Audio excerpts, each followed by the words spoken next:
The snow is delaying a high-profile trial that we're following in Northern Virginia. Yeah, the au pair affair double murder trial for Brendan Banfield hasn't been able to move forward, with attorneys and jurors trying to dig out. The Fairfax County courthouse has been closed since Friday. And Brendan Banfield, he's accused of murdering his wife Christine and a man named Joseph Ryan as part of an alleged plot to end up in a relationship with the family au pair. Now he's expected to testify in his own defense. DC News Now's Randy Bass joining us live here at the courthouse with the impacts of this big break mid-trial. Good afternoon, Randy.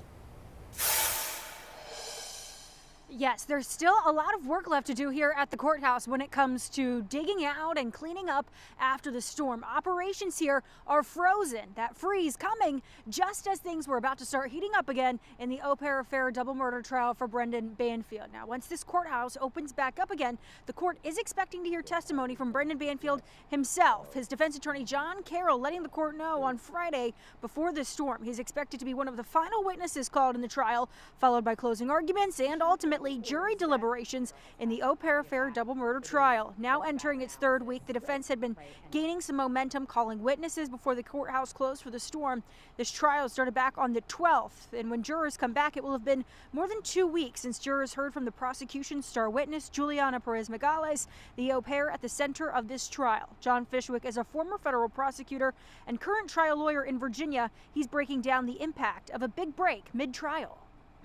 It benefits the prosecution because her testimony and the other testimony that the prosecution has put on really has a chance to seep into the jurors as they've gone home over this long stretch of time. So I think it's good for the prosecution, not good for the defense. And though Mr. Banfield has indicated he's going to testify, at this point, will the jury view that as a Hail Mary, or is it something they're going to listen to? Time will tell.